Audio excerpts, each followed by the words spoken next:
Allez-y.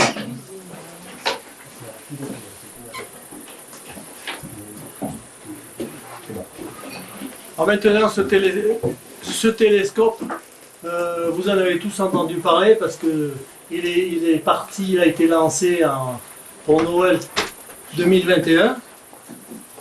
Alors ce télescope, j'ai fabriqué une image parce qu'il est situé ici à 1,5 million de kilomètres de la Terre, sur le point de Lagrange L2. J'expliquerai ce que c'est le point de Lagrange L2. Simplement, il est sur la ligne Soleil-Terre plus 1,5 million de kilomètres. Contrairement aux autres télescopes qu'on a envoyés dans l'espace qui tournaient autour de la Terre.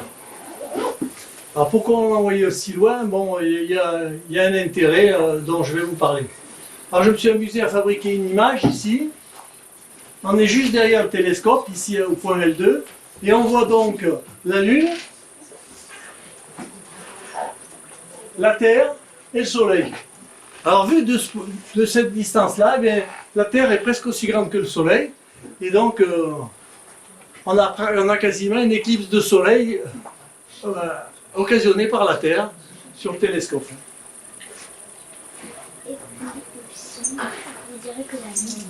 Alors, c'est un instrument extraordinaire par sa taille, son coût, sa complexité, ses performances et l'immense espoir des découvertes qu'il va permettre de faire.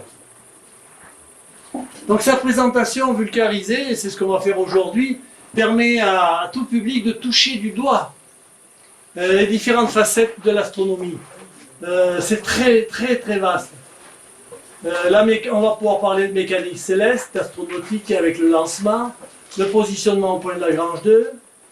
On va parler du fonctionnement d'un télescope. En général, on va en dire quelques mots. Donc ça vous donne une petite idée de ce qu'est un télescope.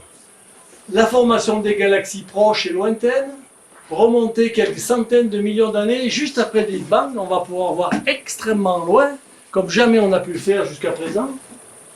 On va pouvoir étudier de plus près et mieux comprendre la formation des étoiles, des disques protoplanétaires, c'est-à-dire les disques sur lesquels se forment les planètes qui tournent autour des étoiles.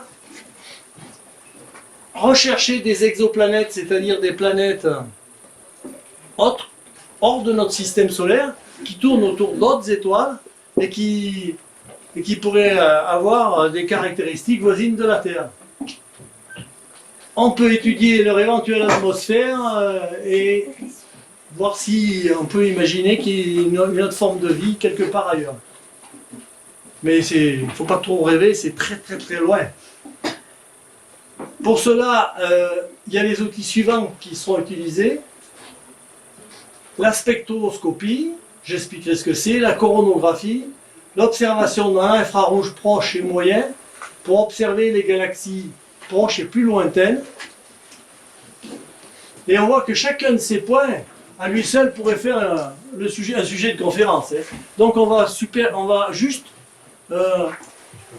survoler ces points-là. Alors le lancement, c'est le 25 décembre 2021, avec une fusée Ariane, avec un coffre ici aménagé, comme ceci. Alors il était assez grand quand même, hein. 16 mètres par plus de 4 mètres de diamètre, ça fait quand même un bon volume. Et donc on a mis un très gros télescope, qui a cette taille-là, vous voyez. Vous comprendrez, j'expliquerai comment ça marche. Là, il est tout déplié. Il est grand comme un terrain de tennis.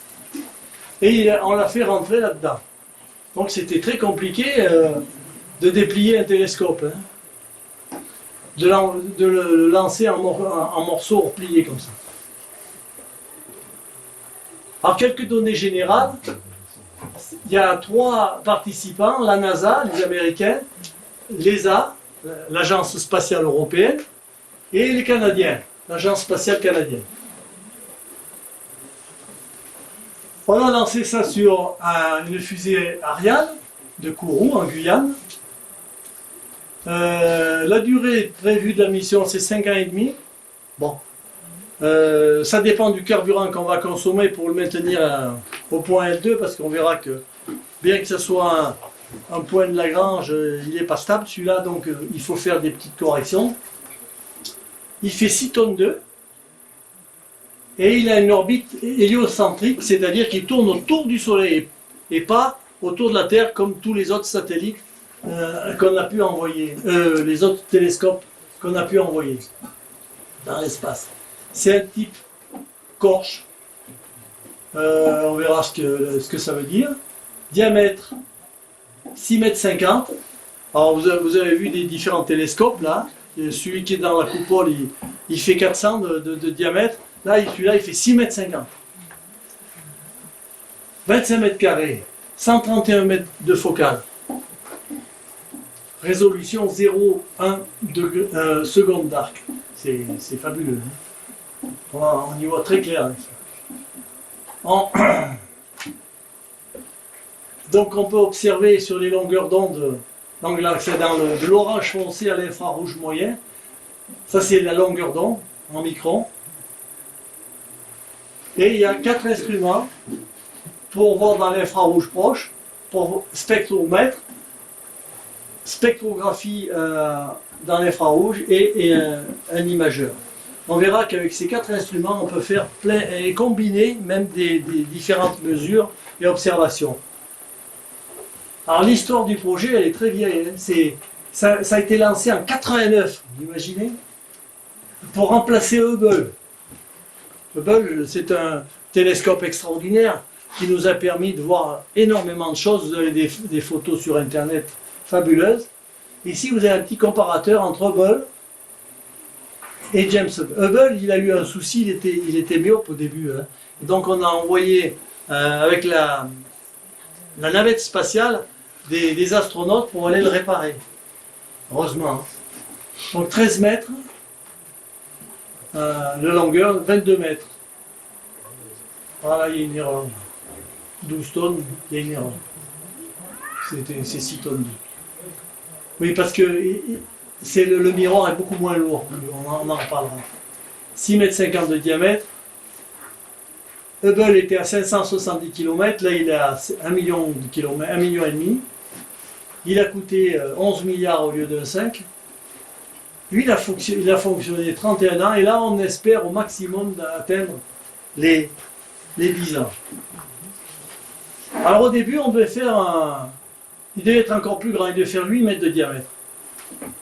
Donc ça, c'est pour vous donner une idée de la taille réelle, c'est une maquette à l'échelle. Hein. Et puis finalement, il a été réduit après à 6,50 m. Donc, c'est ce que j'ai dit tout à l'heure. Collaboration de 3 organismes, NASA, Agence spatiale européenne et les Canadiens. Donc en septembre 2002, le télescope est baptisé par la NASA James Webb, qui est celui qui a piloté le programme Apollo, les hommes qui sont allés marcher sur la Lune, pour honorer James Webb.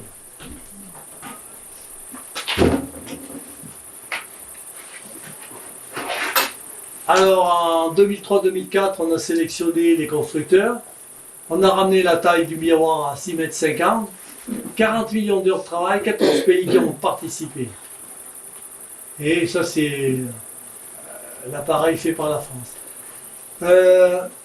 30 ans de développement. Donc, on l'a lancé, j'ai dit, en 89. On espérait le lancer en 2005. Puis après, on s'est dit, non, on n'y arrivera pas en 2000. On a dit, on l'envoyera en 2009. Puis après, on a dit en 2005, non, on ne pourra pas l'envoyer en 2013, etc. etc. Et vous voyez que ça a dérapé pas mal. Et puis enfin, le jour de Noël, on l'a envoyé. Il est parti. Voilà. Donc extraordinaire. Donc là, je vais vous expliquer le lancement. Contrainte particulière. Là, j'ai une petite vidéo. Le transit jusqu'au point de Lagrange, 1,5 million de kilomètres de trajet. Le déploiement du télescope tout au long de ce trajet. L'orbite autour du point L2, c'est-à-dire il tourne autour du point L2. La mise en service. Comment on pointe les objectifs. La durée de vie. Voilà. Donc 780 tonnes au décollage pour envoyer 6 tonnes d'œufs. Parce qu'on l'a envoyé directement vers le point Lagrange. Alors que, par exemple, quand on est allé sur la Lune, en général, quand on veut quitter la Terre, on commence à se satelliser autour de la Terre, et après, avec un coup d'accélérateur, on quitte la Terre. Là, il faut encore plus d'énergie. Donc, 780 tonnes au décollage. C'était la première fois qu'on devait tenir compte de paramètres très contraignants. C'est-à-dire que dans la coiffe, vous allez voir les rideaux par soleil, ils risquaient de se déchirer, donc il fallait absolument protéger lors du lancement qu'il n'y ait pas de variation de pression à l'intérieur qui risquait de déchirer ces toiles. Et également, une fois que la coiffe a été ouverte, il ne fallait pas que le soleil tape trop sur certaines zones et puis pas d'autres. Parce que dès qu'on est en dehors de l'atmosphère, côté soleil on a 125 degrés et puis côté ombre on a moins 230. Donc on l'a lancé, tant qu'il était au soleil un peu, on l'a fait tourner comme ça pour que ça soit jamais la même zone qui soit éclairée par le soleil, chauffée par le soleil. Voilà, c'est ce que je viens de dire. Voilà, on a contrôlé le roulis, on a fait des mouvements oscillatoires. J'ai fait une petite animation. Et en plus, on l'a lancé aux environs de midi, à Kourou, c'est en Guyane. Donc le soleil était au-dessus, de sorte qu'au moment de la séparation, au moment de l'ouverture de la coiffe, on avait déjà à peu près le soleil derrière la fusée, comme ceci. Vous voyez? Ça, c'est la planète qui tourne autour de son axe. Donc, on fait un tour, la circonférence c'est 40 000 km de la Terre, on fait un tour en 24 heures, ça veut dire que quand on est à l'équateur, on se déplace à 1600 km/h par rapport à un point fixe qui serait à l'extérieur. Ici, nous sommes là, en ce moment, on se déplace à 1180 km/h. En vitesse uniforme, c'est pour ça qu'on ne ressent rien. Alors on a décollé de là, et on a lancé, là, vous voyez, à cet endroit-là, le soleil était déjà sur l'arrière de la trajectoire, de façon à ce qu'on ait un minimum d'échauffement sur les parties décoiffées. Alors on a envoyé ça directement, je l'ai dit, vers le point L2. Il s'est séparé de son lanceur à 1400 km d'altitude. Là, je vous ai mis une petite vidéo qui montre le lancement.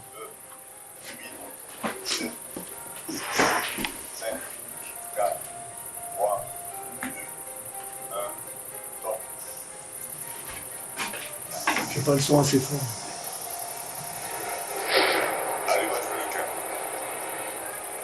Allumage EAP, décollage. C'est toujours impressionnant de voir que ça décolle aussi doucement.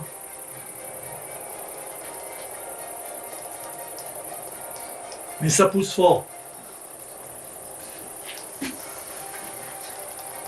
C'est l'Agence spatiale européenne qui a fait cette simulation-là.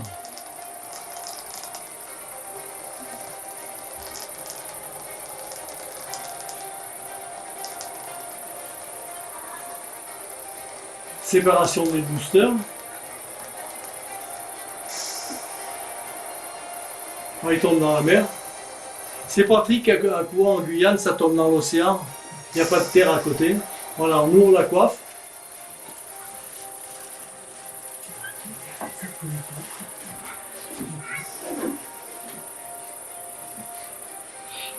Séparation du deuxième étage.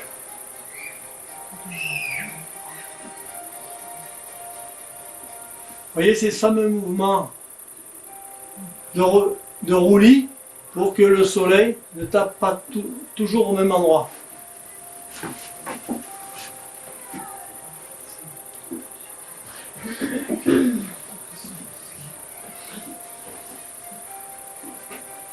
Voilà, on quitte la Terre, séparation du troisième étage.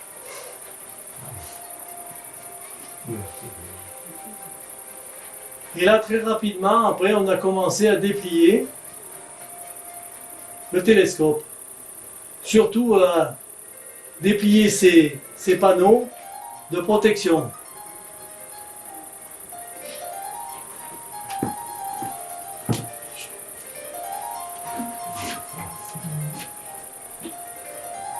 Voilà, c'est des toiles, un peu comme des couvertures de survie. Il y en aura 5 couches. J'expliquerai plus tard à quoi ça sert. Et on se met à l'ombre derrière pour éviter d'être chauffé par le soleil. Voilà. Après, on déplie le télescope. Voilà. Voilà. Alors, donc le voyage, il a duré 1 mois, mais très rapidement, oui, on s'est séparé du lanceur en 30 minutes. On a commencé à déployer les panneaux solaires très rapidement, l'antenne, le bouclier thermique, et après on a fait tout le trajet avec le bouclier thermique derrière qui nous protégeait du soleil. Bon, j'ai passé assez vite. Donc en 14 jours, tout était déployé. L'ensemble du télescope était déployé. On a continué. Pratiquement, il a fallu 1 mois pour aller se mettre autour du point L2. Et ça s'est bien passé. Alors voilà, le départ de la Terre, départ direct. Alors vous voyez, là, la Lune était là, au dernier quartier, de sorte que quand on est parti vers le point L2, eh bien, la Lune n'était pas dans les parages, ce qui aurait pu éventuellement modifier la trajectoire. On a bien fait 2-3 corrections de trajectoire, mais mineures. Alors, derrière le bouclier, voilà, eh bien, on a continué le trajet avec le télescope toujours à l'abri de son parasol. Alors, le point de Lagrange, c'est un point particulier. Alors, la Terre est en bleu, le Soleil est en jaune là. Et les points de Lagrange, il y en a 5. Bon, ils sont du nom de ceux qui les a du savant qui les a découverts, Lagrange. Il y a L1, L2, L3, L4, L5. L4 et L5, ils sont stables. Et L2, combien hein L1, L2 et L3, ils sont instables.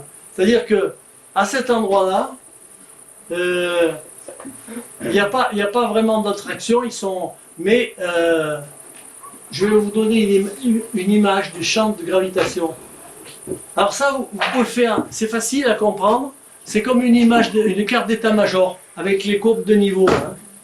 Alors vous voyez là, là où il y a des courbes de niveau qui se suivent comme ça veut dire que le champ de gravitation, l'attraction est de plus en plus importante, alors que quand il y a par exemple dans cette zone-là, vous imaginez que c'est un creux sur la carte, et s'il y a des objets qui sont dans le coin, ils restent dans la zone là. Ils ne s'échappent pas parce que s'ils s'écartent un peu, ils reviennent sur le point là. Comme si c'était un peu une cuvette, vous voyez, pour donner une image. Et pareil pour L5. Alors ici, on peut dire que la force d'attraction et la force centrifuge, comme ça tourne autour du Soleil, est égale, mais il suffit que ça bouge un tout petit peu pour que ça parte. C'est pour ça qu'on dit que c'est instable. Alors, toutes les planètes ont leur point de Lagrange. Alors, Jupiter, c'est une très grosse planète, c'est la plus grosse de notre système solaire. Et donc, les points de Lagrange, L4, L5, qui tournent avec elle, eh ben, ils ont ramassé plein de cailloux. Donc, il y a plein d'objets là qui tournent en même temps que Jupiter, parce qu'ils sont dans la zone où il y a le creux, je dirais, l'image ici d'un creux où ils sont venus s'emprisonner en quelque sorte. Alors toutes les planètes, et la Terre, ont toutes leurs points de Lagrange, mais bon, comme leur masse est beaucoup plus faible, pratiquement il n'y a que Jupiter qui s'est ramassé beaucoup de cailloux. Alors là, je vais faire un petit rappel pour comprendre un peu mieux les points de Lagrange. Alors, vous voyez, ça c'est la vue. Toutes les planètes de notre système solaire tournent autour du Soleil et elles sont pratiquement toutes à quelques degrés près sur un même plan. Pour ça, je vous ai dessiné un disque micro-sillon vu sur la tranche. Et elles tournent comme ça. Et vu au-dessus du micro-sillon, on les voit tourner. Et là, vous avez Mercure qui tourne vite, Mercure, Vénus, la Terre, Mars, Jupiter, Saturne, etc. Uranus, Neptune. Et plus on est près du Soleil, plus ça tourne vite. Par exemple, Mercure met 88 jours, Vénus met 225, je crois. La Terre, 365 et 6 heures, on l'a vu. Mars, un peu moins de 2 ans. Jupiter, 11 ans. Saturne, 29 ans, quelque chose comme ça. Donc, plus on est loin, plus ça tourne doucement. Donc, ça va nous permettre de comprendre un peu ce qui se passe. Parce que la Terre, elle tourne là, autour du Soleil. Et le point L2, il est là. Ah ouais, c'est éloigné. Voilà. Alors, qu'est-ce qui se passe à ce point L2 pour bien comprendre? Vous voyez, si par exemple, le satellite, il n'était pas sur L2, mais il était là, quelque part ailleurs, à cette orbite, à 1,5 million de kilomètres. Eh bien, comme on vient de le voir, comme il est plus loin, l'attraction gravitationnelle du Soleil est un peu plus faible, donc il tournerait plus doucement. Alors, ça se traduirait par quelque chose comme ça. Vous voyez, il tournerait, la Terre ici, L2 là, et le satellite, il serait là, il tournerait un peu moins vite, et au bout d'un moment, là on a Vénus, on a Mercure qui sont plus près du Soleil, au bout d'un moment, le satellite, le télescope, il serait de l'autre côté du Soleil, vous voyez, ça serait pas bien pratique pour communiquer avec Ouais, lui. à un moment, la Terre va rentrer dedans. Voilà. Alors, du coup, on l'a mis là, on l'a mis en L2, parce que qu'est-ce qui se passe en L2? C'est un cas particulier. Eh bien, il reçoit l'attraction gravitationnelle du Soleil, pareil. Par contre, il reçoit une petite force supplémentaire qui est l'attraction de la Terre. Vous voyez? Donc, la force qu'il tire vers le Soleil et la Terre, elle est un peu plus grande que s'il était là. Et à ce moment-là, cette force, c'est exactement la même que s'il était sur la trajectoire de la Terre. Donc du coup, il va tourner exactement à la même vitesse que la Terre. La force centrifuge équilibre et il tourne à la même vitesse que la Terre. Ça fait que maintenant, il apparaît fixe par rapport à la Terre quand elle se déplace autour du Soleil.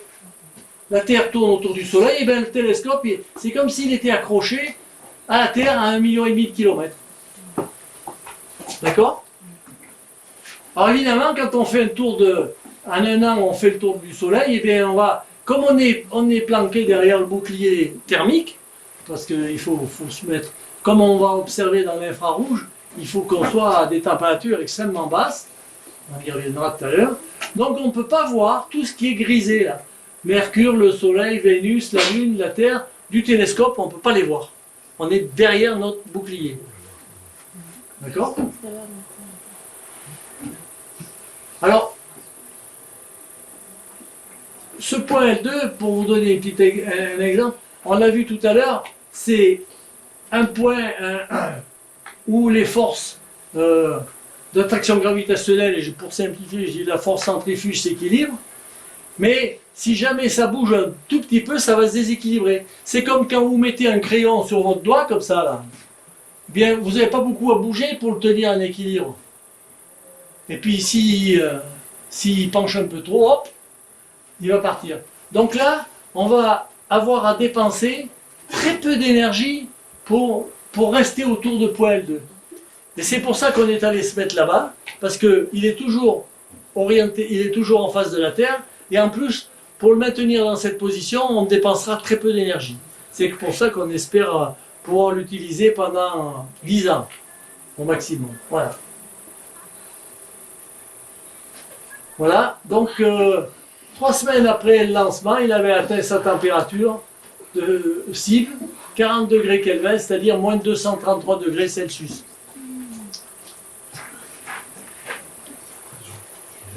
Donc on l'a mis en service seulement 6 mois, à peu près au mois de juillet l'an dernier, il y a 1 an, parce qu'il a fallu faire un tas de mesures et de vérifications pour voir si tout s'était bien déplié, et puis tous les réglages étaient corrects, et les étalonnages.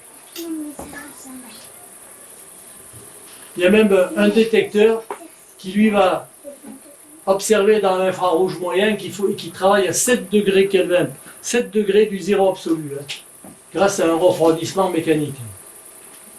Donc de ce côté, côté soleil, on a plus 125, et côté ici, moins 233. Et donc, il est toujours tourné, le bouclier vers le soleil.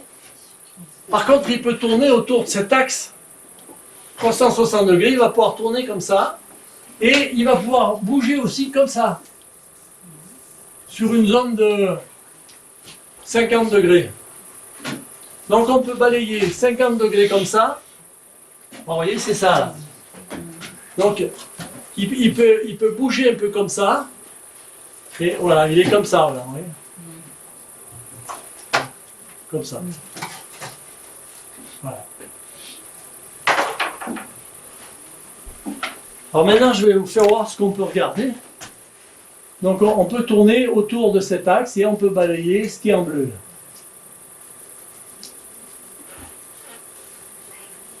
Alors pour le guidage du télescope, on s'appuie sur des étoiles guides dans une région proche, comme on fait avec des télescopes ici également sur Terre. Et puis, donc s'il y a un écart, si ça bouge un peu, on fait une correction sur le télescope pour corriger l'orientation.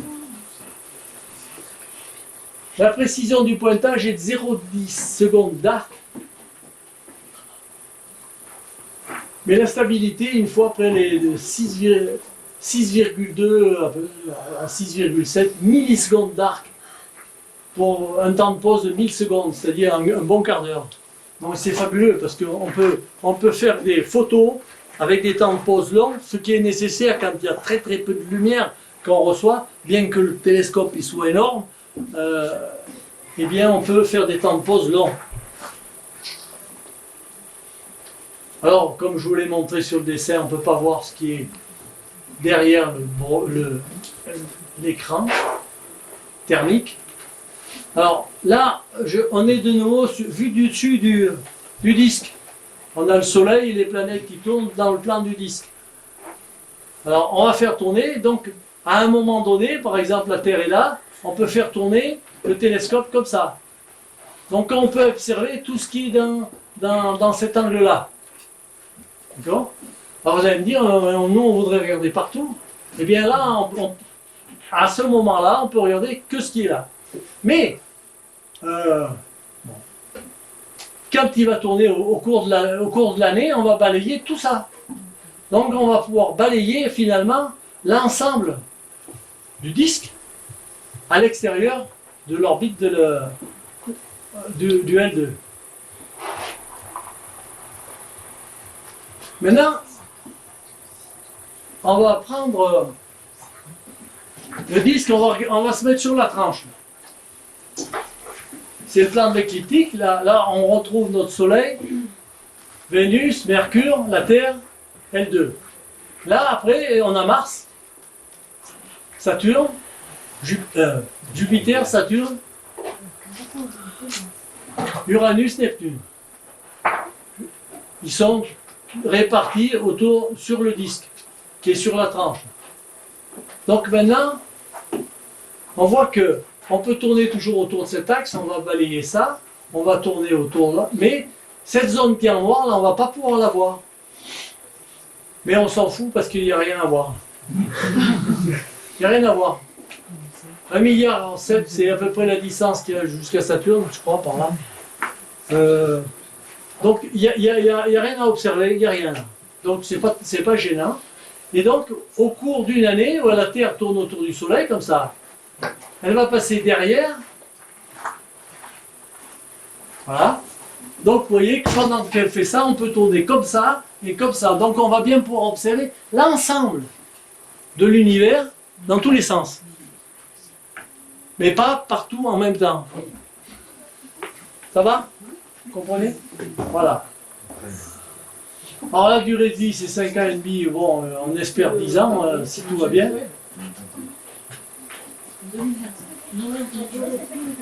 Alors, les facteurs limitatifs, c'est l'usure des composants électroniques et puis surtout l'épuisement du carburant pour le maintenir exactement sur son point d'observation vers AL2. Parce que c'est justement, c'est le coup du crayon, on n'est pas complètement stable, il faut un peu dépenser d'énergie. Alors, on verra bien combien il dure. Quelques points de comparaison pour vous donner une idée de la sensibilité du télescope. Il pourrait détecter la signature thermique d'un bourdon sur la Lune depuis la Terre. Vous voyez un peu la sensibilité, c'est colossal. Si on mesurait le pare-soleil du télescope, de la même manière que nous mesurons la crème solaire, son facteur de protection serait 1 million. On ne ferait pas de coup de soleil là. Et si on faisait fondre l'or qu'il y a sur les hexagones qui composent le miroir, ben ça ferait l'équivalent d'une balle de golf. On a mis de l'or. Alors les caractéristiques thermiques, on va parler de la plateforme, du bouclier thermique, de l'optique, des différents instruments, et puis après on verra ce qu'on peut faire avec. Alors la plateforme, bon, du côté éclairé, il y a quand même du matériel. Des panneaux solaires, évidemment, il y a des panneaux solaires, il vaut mieux les mettre du côté du soleil. Des radiateurs qui permettent de dissiper l'échauffement de l'électronique. Et puis les stabilisateurs. Alors, un mot sur les écrans thermiques. Donc, les écrans thermiques, 22 mètres de long, hein, oui. Largeur 12 mètres. Donc, pour s'isoler le plus possible de la chaleur en provenance du soleil déjà, et un peu de la Terre et de la Lune. Alors, comment ça marche? Donc de ce côté de l'écran, du bouclier thermique, on a 125 degrés, moins 235 de l'autre côté. Ça marche comme une couverture de survie. Vous savez, les couvertures de survie, suivant le côté qu'on utilise, notre corps il rayonne de l'infrarouge, donc il est chaud notre corps. Et une couverture de survie, c'est très fin. Et ça peut être étonnant que ça tienne chaud, eh bien parce que le rayonnement infrarouge de notre corps, il bute sur la couverture de survie et il est renvoyé. Donc, ça nous tient chaud. Par contre, si on met la couverture de survie comme ça dans l'autre sens, au contraire, au soleil, on est bien parce qu'elle nous protège de la chaleur du soleil. Et on ne sentira pas le chaud de l'autre côté. Eh bien, c'est le même principe, sauf qu'on en a mis 5 couches, là. Ici, comme ça. Alors, un mot sur l'optique. Alors là, c'est un télescope Cork. C'est un peu compliqué. Donc les rayons, la lumière qui provient de l'objet observé vient frapper sur tous les miroirs là, du télescope, sont renvoyés, c'est tous des rayons parallèles, sont renvoyés sur un miroir secondaire, qui les envoie sur un miroir tertiaire, qui les renvoie encore sur un autre miroir plan, qui les renvoie sur le point d'observation, sur la zone d'observation. Alors comment ça marche? Alors la focale c'est 141 mètres, 131 mètres, ouverture 20. Alors on les a mis, les miroirs, c'est pas du verre, c'est un métal résistant très léger, dans le coefficient de dilatation thermique est extrêmement faible. Parce qu'effectivement, il ne faut pas que ça bouge en fonction de la température. Et le miroir, il fait 1 mm d'épaisseur, contrairement aux miroirs en verre, qui sont très lourds. Et donc la masse totale, c'est 700 kg contre 1 tonne pour le miroir de Hubble, qui était pourtant 4 fois plus petit en surface. Je crois. Il est recouvert d'une pellicule d'or et il y a 6 actionneurs. Vous avez vu tout ça, c'est des hexagones, et sur chacun de ces hexagones, il y a 6 actionneurs, c'est-à-dire il y a des petits vérins qui vont permettre d'ajuster la position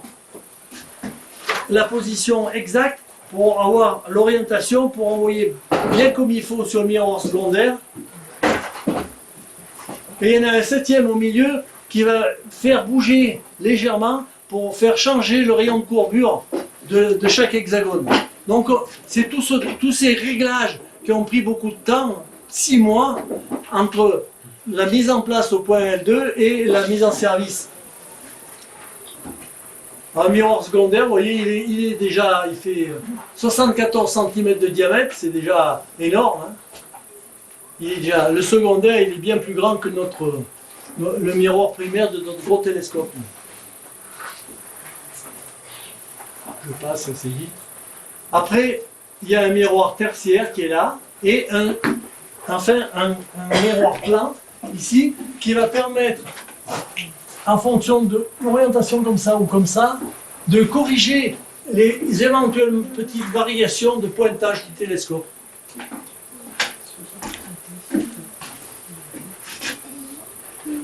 Vous voyez le chemin de la lumière, voilà, jusqu'au plan focal. Voilà, ça c'est une image des instruments qui sont embarqués, les 4 instruments.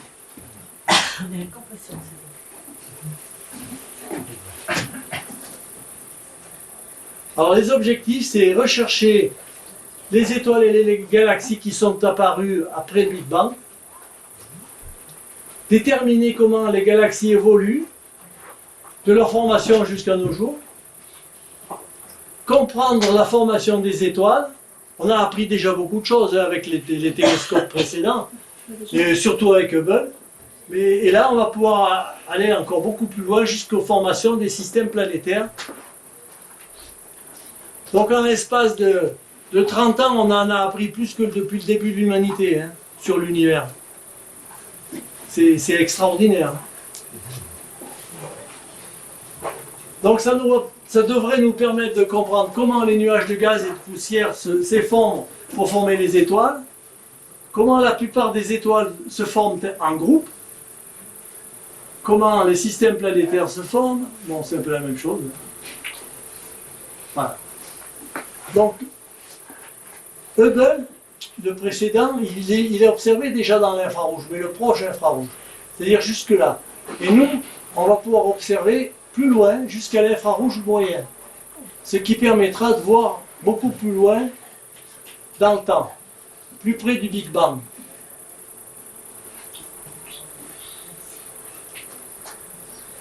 On va remonter le temps jusqu'à, on espère, à peu près 300 millions d'années après le Big Bang.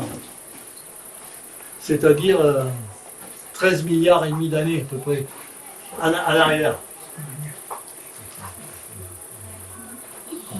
Alors la lumière, je rappelle que la lumière se déplace à 300 000 km par seconde, et que ça vous donne une idée des distances colossales, 13 milliards et demi d'années. Par exemple, pour mémoire, la lumière qui nous vient du Soleil, qui est juste à 150 millions de kilomètres, elle met 8 minutes pour arriver. Donc nous, on va regarder jusqu'à 10 milliards d'années en arrière. Alors un petit rappel sur ce qu'est la lumière. Les ondes électromagnétiques émises par les étoiles, eh bien, elles vont des rayons gamma, X, ultraviolet, infrarouge, micro-ondes, fréquences radio. Et nous, nos yeux, ils sont très peu performants, on voit que toute petite partie. Alors que le télescope, il va nous permettre de voir beaucoup plus loin dans le rouge. Alors, qu'est-ce qui se passe quand on observe des galaxies ou des étoiles qui s'éloignent? Je vais dire un mot sur l'effet Doppler. Quand vous avez une source qui émet du bruit, par exemple une ambulance, si elle est à l'arrêt, vous allez entendre une certaine fréquence. Si vous êtes ici puis qu'elle vient vers vous, l'ambulance, vous entendrez un son plus aigu. Et puis au contraire, quand elle s'éloigne de vous, le son est plus grave. Vous avez déjà remarqué ça peut-être. Eh bien, ça fait pareil avec la couleur. Alors je prends l'exemple d'un canard. Un canard immobile, les ondes émises, les vaguelettes émises, ce sont des cercles quasiment concentriques. Mais si le canard se déplace, devant lui, les vaguelettes sont plus serrées et derrière lui, elles sont plus éloignées. Hein? Eh bien, avec la lumière, ça va faire pareil. Si j'observe une étoile qui s'éloigne, eh bien, la lumière émise par cette étoile, je vais percevoir un signal qui diminue, donc la lumière va se décaler vers le rouge. Donc, si j'ai un télescope qui permet de voir dans ces longueurs d'onde, je vais voir beaucoup plus loin et sur les éléments qui s'éloignent. Par exemple, vous voyez, si on observe une planète avec une étoile avec une planète qui tourne, elle tourne autour du centre de gravité commun des deux, et ça fait que quand elle s'éloigne, eh bien la couleur change, se décale vers le rouge ou vers le bleu, suivant qu'elle se rapproche ou qu'elle s'éloigne. Donc ça va être une méthode pour mesurer des étoiles qui s'écartent. Donc on va voir jusqu'ici, donc dans cette zone-là. Alors en lumière visible, on ne les voit pas, tout ce qu'on va pouvoir observer en lumière visible avec nos yeux, on est incapable de le voir. Un petit rappel sur la décomposition de la lumière du soleil, si vous la faites passer dans un prisme, eh bien, ça fait les couleurs de l'arc-en-ciel. Ou les gouttes d'eau quand il y a de l'orage. Eh bien, si on met des thermomètres, on va voir qu'il y a des différences de température. Et si on s'amuse à mettre un thermomètre dans la zone en dehors de la lumière rouge, eh bien, il va continuer de chauffer, il va même chauffer plus encore. Donc, le télescope, il va pouvoir mesurer dans ces zones-là. Vous voyez? Alors, par exemple, un exemple avec l'infrarouge, si on observe une maison avec une caméra infrarouge, on va voir ça, on l'utilise pour voir les pertes thermiques dans une maison. Vous voyez? Eh bien, de la même manière, ça c'est, j'ai mis mon bras par exemple dans un sac poubelle, eh bien si je le regarde avec une caméra infrarouge, je vais voir ma main quand même à travers le sac. Donc on va faire pareil, vous voyez, les piliers de la création, ça c'est un bichet observé en lumière visible. Eh bien si on le regarde en infrarouge, vous voyez ce qu'on voit? On voit infiniment plus de détails. C'est ce que le télescope va nous permettre de voir. Vous voyez la différence? Donc on va pouvoir observer très très loin et voir la naissance des galaxies. Bon, il y a différents types de galaxies, hein. Elliptiques, spirales, spirale barrée, différentes formes. La nôtre, c'est une galaxie spirale. La Voie lactée. Donc ça va nous permettre de comprendre l'évolution des galaxies, les plus éloignées, donc les plus anciennes, puisque l'univers est en expansion. Plus on regarde loin, plus on regarde dans le temps.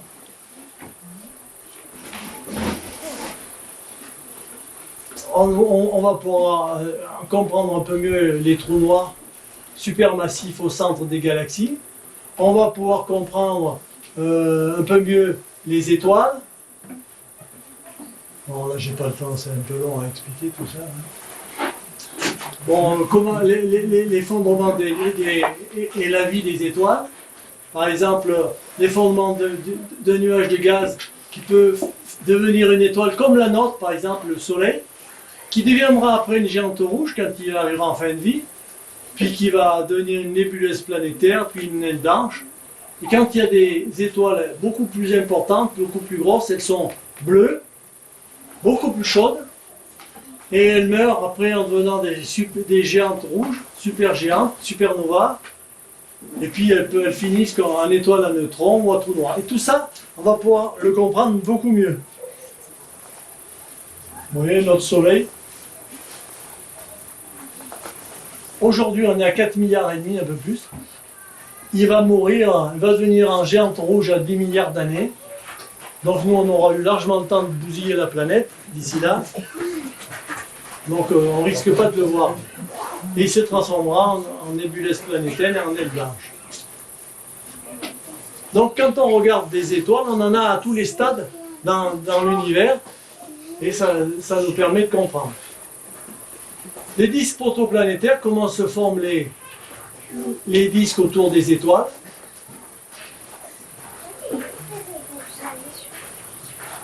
Alors les nuages de gaz et de poussière, ils bloquent la lumière, et donc c'est difficile à observer. Alors justement, en infrarouge, on va pouvoir voir beaucoup mieux ce qui se passe. On va comprendre, bon, je l'ai déjà dit à peu près tout à l'heure. Voilà. Par exemple, une naissance d'étoile, là on voit bien la naissance du disque protoplanétaire avec l'axe ici. Ça c'est une étoile à 450 années-lumière, c'est déjà loin, observée par Hubble. Donc on va voir encore mieux. Vous voyez ce qu'on va pouvoir observer.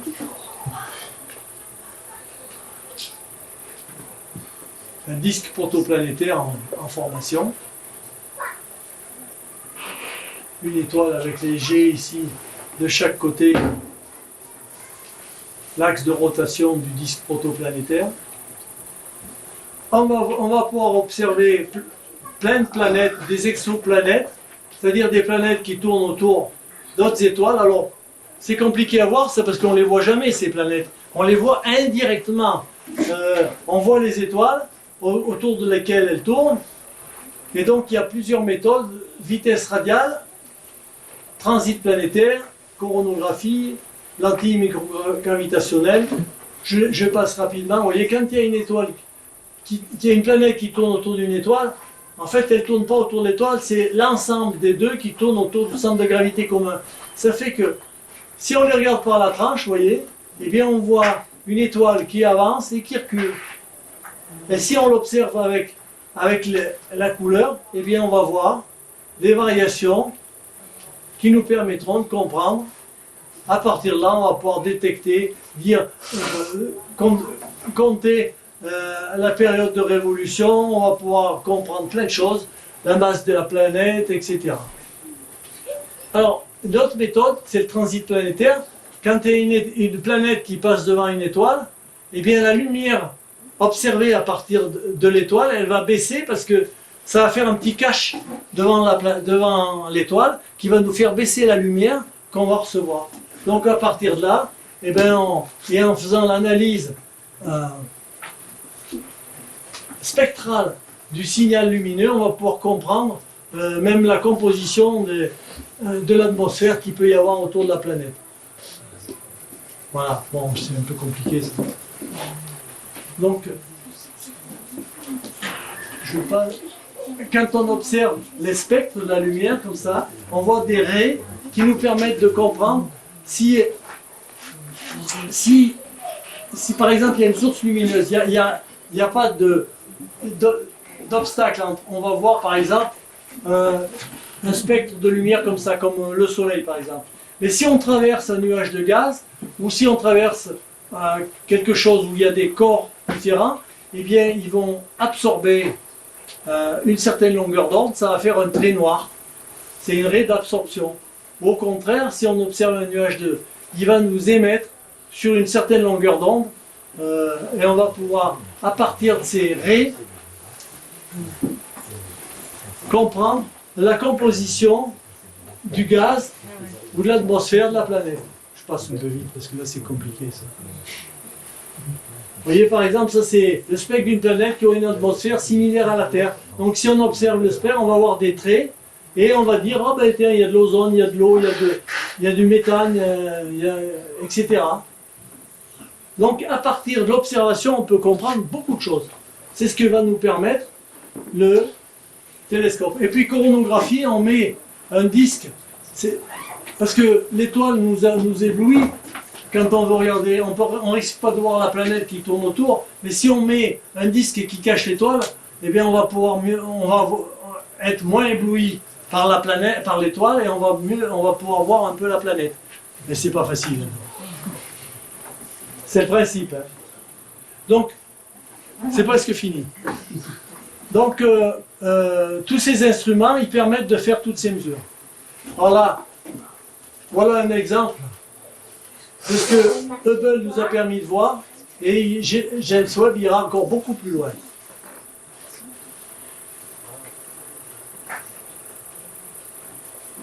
Bon, j'ai déjà dit ça.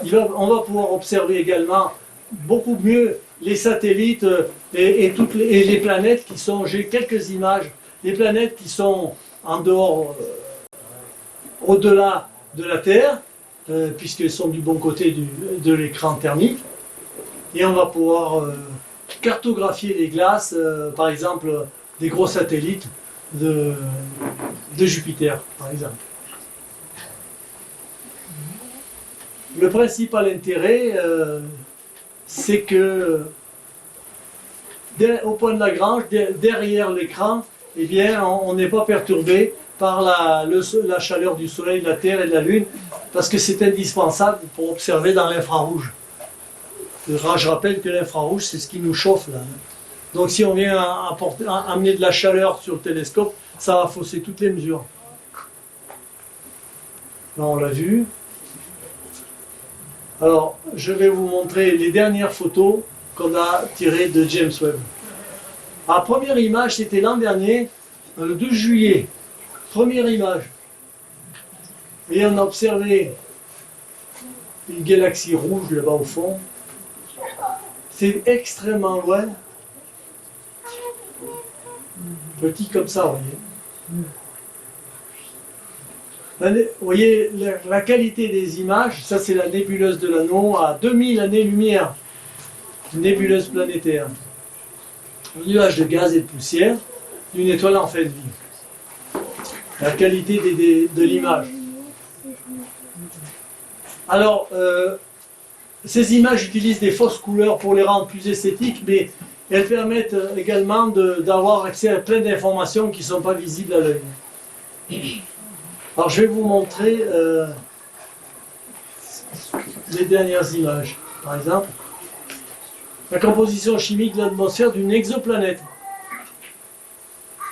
qui fait la moitié de la masse de Jupiter et qui est d'une géante gazeuse qui fait la moitié de Jupiter et orbite autour de son étoile à 1100 années-lumière. Eh bien, en faisant l'analyse spectrale, eh bien, on peut avoir une idée de la composition des atmosphères, etc. Ça, c'est un ensemble de galaxies, la quinquette de Stéphane, à 280 millions d'années-lumière. 4 galaxies en interaction. Jupiter, qui est pas loin, donc observé avec des couleurs inhabituelles, et donc on voit beaucoup de détails.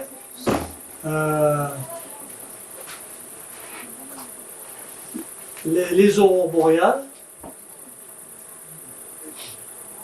les brumes qui enserrent les pôles,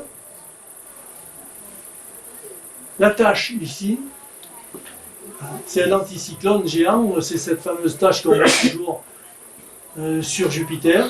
Donc on va pouvoir observer énormément de choses en détail. Ça c'est Neptune, avec une vue un peu plus loin, avec ses satellites. Vous voyez, comme on voit bien, c'est extrêmement difficile à voir. On peut jamais voir ça de la Terre. Et là, je vais terminer avec une image d'Orion.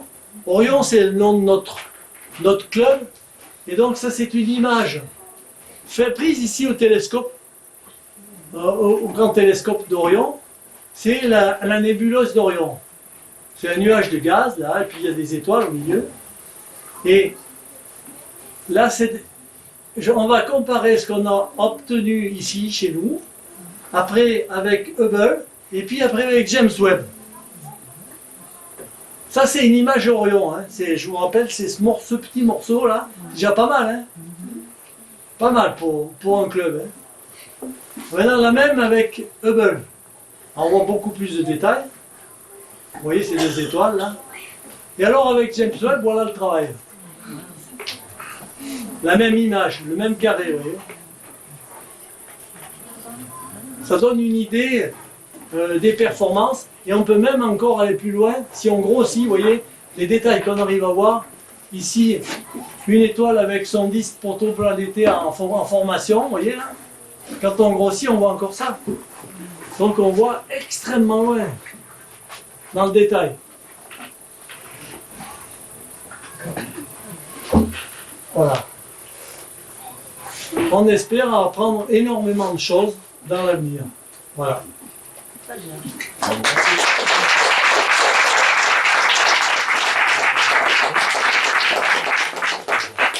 Si vous avez des questions, hein.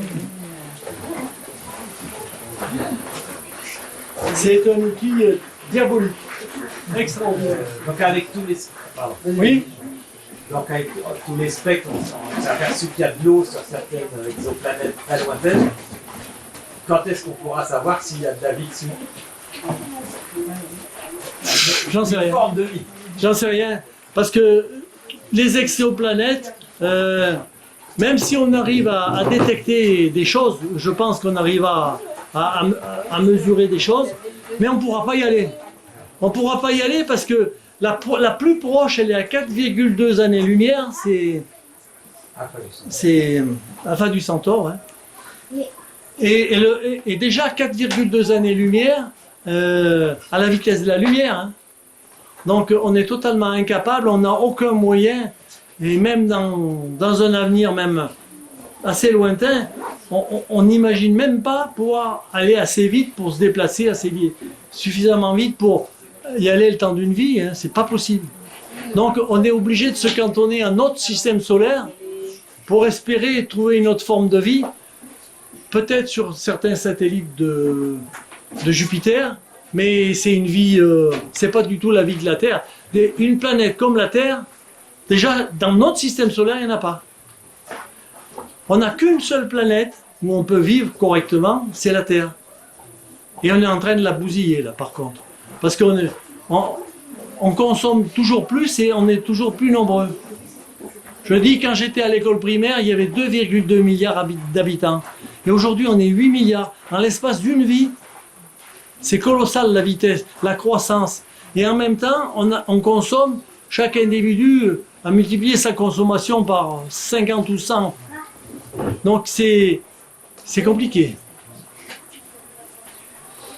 Oui. Moi j'avais une question, alors j'ai pas très bien compris le processus, mais on ne peut pas voir très loin. Enfin, au bout d'un moment, il y a l'extension de l'univers et il y a une limite du visible. Oui, vous voyez ce que je veux dire? Non. Tu peux m'aider, François? Ouais, je vais t'aider. Ouais, il y a une limite dans le visible, effectivement, au niveau du Big Bang. Alors ça, c'est de la cosmologie, hein, c'est l'étude donc de la formation de l'univers. En fait, il y a eu plusieurs époques qui ont suivi le Big Bang. Et on estime qu'environ 300 000 ans après le Big Bang, il y a eu, en termes techniques, ça s'appelle une transition de phase, c'est-à-dire qu'il y a eu une espèce de flash lumineux dans l'univers, et l'univers est devenu transparent. À ce moment-là, la lumière a pu se propager. Et ça s'est passé 300 000 ans après le Big Bang. Donc, c'est pour ça qu'on espère. Tout de suite après. C'est pour ça qu'on espère pouvoir aller voir à peu près jusque-là. Et donc, du fait de l'expansion de l'univers avec l'effet Doppler, cette lumière, on l'observe encore, mais on l'observe actuellement, non pas dans le domaine du visible, mais dans un domaine très très lointain dans l'infrarouge. Ce qui correspond à une température de 2,7 Kelvin, moins 270 degrés Celsius. Voilà. Et dans le domaine du visible, ce qu'on peut espérer voir le plus loin, c'est les premières étoiles. Alors les premières étoiles, c'est environ 500 millions d'années après le Big Bang. Voilà. Et le James Webb Telescope permettrait d'aller voir à peu près par là, à peu près. Voilà, un peu, pas tout à fait. Maximum qu'on puisse voir. Voilà, dans le domaine du visible. Ouais. Alors il y a d'autres types d'astronomie. Donc l'astronomie visible, c'est à peu près 500 millions d'années après le Big Bang, voilà. Ce qu'on appelle le fond diffus cosmologique, c'est-à-dire en fait cette fameuse lumière 300 000 ans après le Big Bang, on l'a observée celle-là, mais on l'a observée dans le domaine des ondes radio, même pas l'infrarouge, dans le domaine des ondes radio. Voilà. Et après il y a d'autres types d'astronomie qui permettraient d'aller voir encore un peu plus loin, mais qui sont pour le moment uniquement sur la base de théories. L'astronomie basée sur les neutrinos. C'est une astronomie qui permettrait de voir jusqu'à environ 1000 ans après le Big Bang. Et il y a une astronomie qu'on appelle l'astronomie gravitationnelle. On commence à en parler un petit peu avec les détecteurs LIGO et Virgo, je ne sais pas si vous en avez parlé. Et là, on pourrait remonter jusqu'à, alors c'est un peu compliqué, jusqu'à 10 puissance moins 43 secondes après le Big Bang. C'est-à-dire 0, vous mettez 42 zéros derrière, un 1, 0,000 secondes après le Big Bang. Mais là, évidemment, on n'a pas la technologie pour ça. C'est théoriquement, uniquement. Voilà. Avec les moyens actuels, on observe, je vous dis, à peu près 300 000 ans après le Big Bang, c'est en onde radio. Voilà. C'est le décalage Doppler qui Parce que plus on va observer loin dans le temps, plus on se décale. Voilà. C'est le fameux, c'est ce qu'on appelle le fond diffus cosmologique. C'est un peu compliqué ça. En gros, si on veut observer loin, il faut observer le plus loin possible dans le spectre. Vous avez le spectre là. Si on veut observer ce qui s'est passé il y a très longtemps, il faut observer le plus loin possible là-dedans. Et même là, on a une limite.